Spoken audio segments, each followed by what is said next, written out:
ഇത്രയും കാലത്തെ രാജ്യത്തെ പ്രതിപക്ഷ നേതാക്കന്മാർ പിന്തുടർന്ന് വന്നിരുന്ന ഒരു കവനൻ്റ്, ഒരു കൺവെൻഷൻ എന്ന് പറയുന്നത് വിദേശ മണ്ണിൽ പോയിട്ട് രാജ്യത്തിനെതിരെ സംസാരിക്കാതിരിക്കുക എന്നുള്ളതാണ്. ഇപ്പോൾ ഇന്ദിരാഗാന്ധി എന്തൊക്കെ പറഞ്ഞാലും ജനതാ പാർട്ടി സർക്കാർ അധികാരത്തിൽ വന്ന സമയത്ത് ഇന്ദിരാഗാന്ധിയോട് അറസ്റ്റ് പോലും ചെയ്തിട്ടുണ്ട്. 1977 ഇന്ദിരാഗാന്ധിയുടെ സർക്കാർ വീണല്ലോ. അതിനുശേഷം മൊറാർജി ദേശായിയുടെ സർക്കാർ അധികാരത്തിൽ വന്ന സമയത്ത് അഴിമതി കേസിൽ ഇന്ദിരാഗാന്ധി അറസ്റ്റ് ചെയ്യപ്പെട്ടിട്ടുണ്ട്.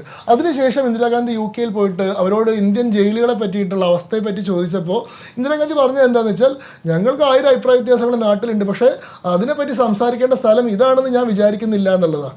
അത് നമ്മൾ പിന്തുടർന്ന് വരുന്നൊരു കവനൻ്റാണ്. ഇപ്പോൾ അടൽ ബിഹാരി വാജ്പേയി പ്രതിപക്ഷ നേതാവായിരുന്ന സമയത്ത് അദ്ദേഹം ഒരിക്കൽ പോലും വിദേശ മണ്ണിൽ പോയിട്ട് ഇന്ത്യൻ ഗവൺമെൻറ്റിനെ വിമർശിച്ചിട്ടില്ല. ലാൽ കൃഷ്ണ അദ്വാനി ഒരിക്കലും അങ്ങനെ ചെയ്തിട്ടില്ല.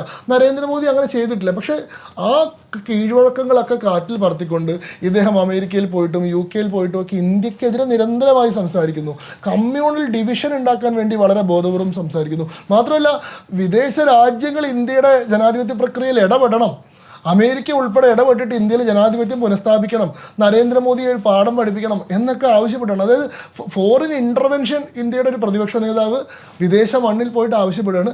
ഇയാളുടെ ഉദ്ദേശത്തെ സംബന്ധിച്ച് വളരെ ഗൗരവമായിട്ടുള്ള സംശയങ്ങൾ ഉടലെടുക്കാൻ തക്ക കാരണങ്ങളാണ്. അദ്ദേഹത്തിൻ്റെ അസോസിയേഷൻസ് എല്ലാം അങ്ങനെ വളരെ ഡൗട്ട്ഫുൾ ആയിട്ടുള്ള ആളുകളുമായിട്ടാണ്.